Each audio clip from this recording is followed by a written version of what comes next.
జై శ్రీరామ్. మదమెక్కిన ఏనుగు మురిక్కాలువల పడ్డదంట.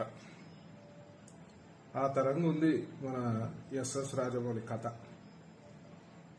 ఇవాళ ఎంతో మంది ఎస్ఎస్ రాజమౌళిని ఒక అద్భుతమైన డైరెక్టర్ అని చెప్పి అందరు కూడా అభిమానిస్తారు.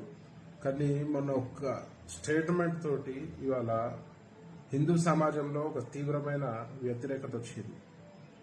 మరి ఎస్ఎస్ రాజమౌళి, నేను కూడా ప్రశ్నిస్తున్నా, నువ్వు దేవుడిని నమ్మకపోతే నమ్మకు, మరి నీ ప్రతి ఒక్క సినిమాకు ముందు పెద్ద ఎత్తున పూజ చేసి మరి ప్రారంభోత్సవం చేస్తావు కదా, మరి నువ్వు నమ్మనప్పుడు ఎందుకు చేస్తున్నావు?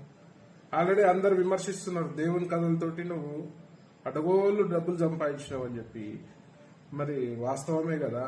మరి ఈ హిందూ సమాజం నీ యొక్క సినిమాలను చూడకపోతే ఓన్లీ నాస్తిక కుక్కలతోటే నువ్వు సినిమా చెయ్యి, ఓన్లీ నాస్తిక కుక్కలనే అలౌ చేయి నీ సినిమాలకి. మరి హిందువులు సినిమా చూడకపోతే నీ బతికేమైతుంది, నువ్వేమవుతావు అనేది కూడా ఆలోచించాలి.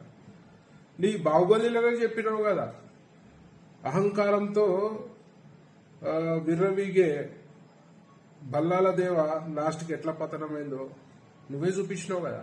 మరి అలా నువ్వు కూడా అదే అహంకార ధోరణితో పోతే మాత్రం నీ పతనం కూడా ఖాయమని చెప్పి ఈ సందర్భంగా తెలియజేస్తూ, మరి హిందువుల మనోభావాలని కించపరిచే విధంగా ఎవరైనా ప్రయత్నం చేస్తే మాత్రం బిడ్డ బాగుండదు.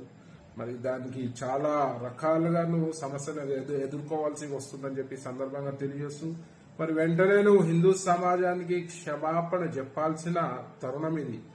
లేదంటే నువ్వు ఒక హిందూ ద్రోహిగా విద్రోహిగా ఈ సమాజంలో మిగిలిపోతావు.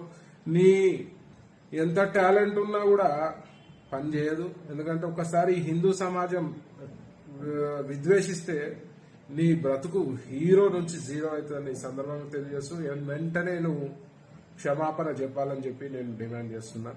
జై శ్రీరామ్.